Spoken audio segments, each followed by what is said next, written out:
I mean, you got to be kidding me right now, right?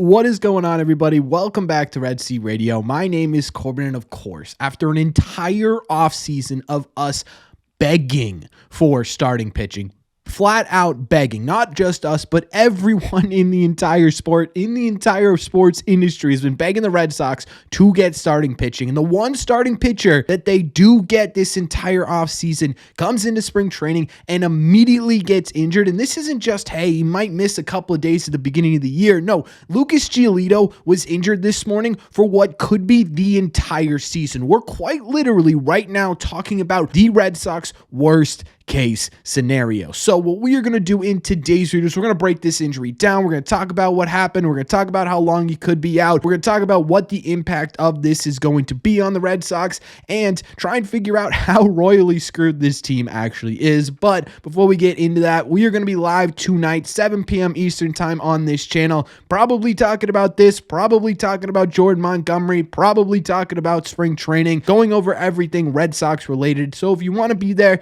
you want to rant in person, be my guest. It is going to be 7 p.m. Eastern time on this channel. Thank you all very much for clicking on this one. Let's get into it. Okay, so let's start with the actual reporting itself, which I'm going to be honest with you right now is nothing but bad news. The first news we got of this Lucas Giolito injury was earlier this morning when Alex Cora met with the press and announced that after his last start, Lucas Giolito was experiencing some elbow discomfort, and right now the Red Sox were in the process of setting up some more tests for him. I mean, right off the bat, not exactly great, and I think Alex Cora summed it up really nicely in his last sentence, at least in this quote here. We're obviously concerned. Not a good day for us. Yeah, Alex, it's not exactly a good day for any of us, but it got significantly worse really, really quickly because Jeff Passan, the king of bombing atomically, came in with what feels like a knockout punch to Red Sox fans, coming in and reporting very specifically because before this, we didn't really know what that injury was, and there was just that slight glimmer of hope. Well, that's probably now gone because he reported that Lucas Giolito has likely partially torn his UCL and strained his flexor and could miss the entirety of the 2024 season. That's the entire year, folks. I feel physically ill right now. My stomach is in knots. I don't even know what to think. I do think it's unbelievably ironic that after an entire offseason of everyone and their mother begging the Red Sox to go out and do something for this rotation, the one thing that they actually did do, the guy who was heralded as a workhorse, the guy who, hey, maybe he's not going to give you the most impressive statistics in the world, but he's going to be able to go out there and he's going to give you close to 200 innings and he's going to give you 30 plus starts. We get that one guy this offseason, a little tiny nugget of hope for this rotation. He puts on the Red Sox uniform and essentially immediately goes down with the one thing that we were expecting him to do the most, which was actually be in this rotation, and now he's out for possibly the entire season. Honestly, most likely the entire season. I genuinely don't even know what to say in this video. That's how upset I am with this news because this is a massive problem for the Red Sox. Like I said in the intro, this is probably worst case scenario because it just absolutely sends this rotation into a downward spiral right now. The rotation was already a huge question mark going into the year, to put that lightly, right? Gio was kind of the anchor here. Even if he wasn't going to give you the sub 4 ERA like he did most of the year last year, I know people want to point to the 7 ERA he had on the Cleveland Guardians to finish out the year,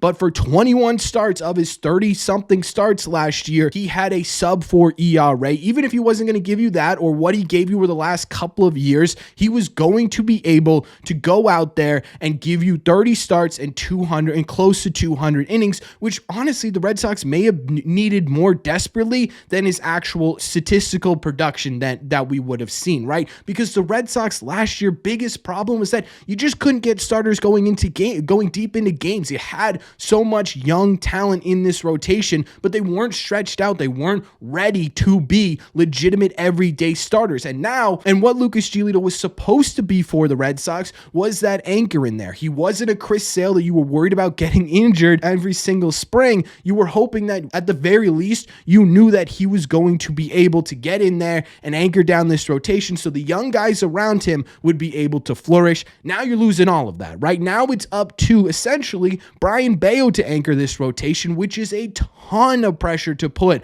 on such a young kid who himself is still developing and himself going through these ups and downs. It also has a residual effect over the entire Red Sox pitching staff, because now not only is the pressure on Bayo, which there already was pressure on Bayo, now you're also putting more pressure than there was on guys like Cutter Crawford to be able to start going deeper into games, essentially immediately into the 2024 season, right? You are essentially asking Cutter Crawford to take 2 steps forward instead of 1. You're also expecting whoever's in the back end of this rotation to do the exact same after they've come off of seasons where they were either injured or back and forth in the bullpen or not even in the rotation at all in the case of Josh Winkowski. And on top of that, you're going to be making the bullpen worse as well, because the assumption was that at the beginning of this offseason, you were at the bare minimum going to have 2 of the 3 of Winkowski, Houck, Whitlock in your bullpen, right? You were going to have one of those guys who was really, really good for you over the past couple of years in the bullpen. Now you're only going to have 1. You are taking away from not only the rotation, you are not only putting a ton of pressure on guys that really shouldn't have this type of pressure, but you're also making your bullpen worse.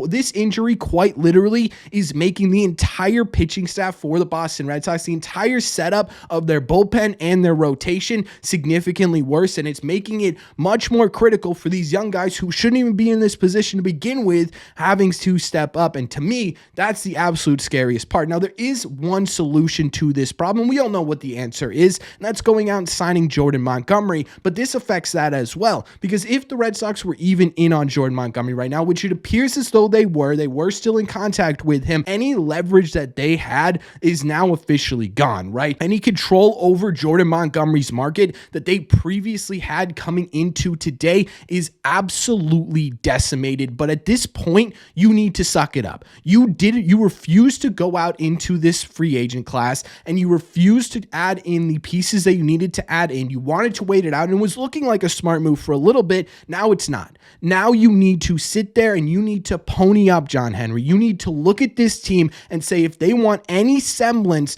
of hope going into 2024, I need to give them Jordan Montgomery. And you're honestly going to have to pay more than you were going to yesterday, because yesterday, if his price was $20 million, well, guess what? Now it's $26 million, because you decided to wait and try to see if this market would flatten out. And now you're in a rock and a hard place, and your only way out at this point honestly is to get Jordan Montgomery, because Jordan not only gives you what you wanted before this injury, which was a top line starting pitcher, a guy who could go toe to toe with aces in Major League Baseball. He's not an ace himself, but he gives you a chance to win when you're facing an ace. But he also now gives you the most valuable resource you need on this team, and that is innings and starts. Jordan Montgomery gives you those. And at this point, there's not much hope for the 2024 Red Sox unless we see immaculate steps up from Brian Bayo, Cutter Crawford, Nick Pivetta, Tanner Houck, and Garrett Whitlock, which is a whole lot again to put on these guys. So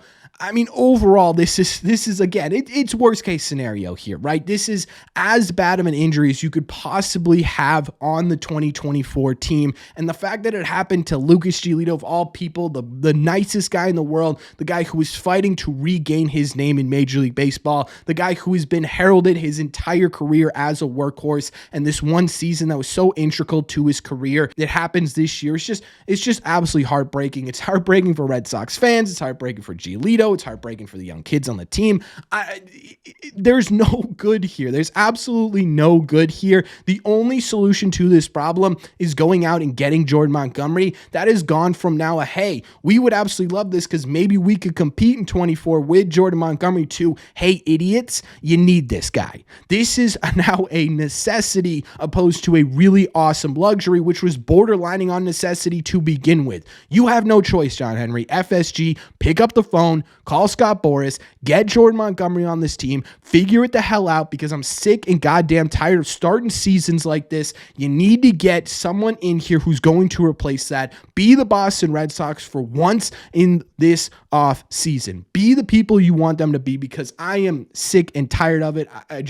I can't believe it. I absolutely can't believe it. I'm sorry if this video was just a flat rant and there's not really much substance here. I don't know. Maybe you guys enjoy this type of rant stuff. I don't know. But let me know in the comment section down below. What do you think? What do you think of this Lucas Giolito injury? Could it get any worse? Is there a worst case scenario here that I'm missing? What do you guys think? And how much of an impact do you think this has on the 2024 team? Let me know all your thoughts in the comment section down below. As always, if you made it to the end of this video, like I said in the intro, do us a favor, hit that subscribe button if you haven't already. We're on the road to 10,000, so help us get there. Also, make sure you guys hit the like button on this video as well. Helps these videos out a ton and will hopefully prevent me from going absolutely insane over the next couple of months. And don't forget, we are going to be live on this channel tonight, 7 p.m. Eastern time, and oh boy, this one's going to be a fun one. Thank you all very much for clicking on this one, and I will see you painfully in the red seats.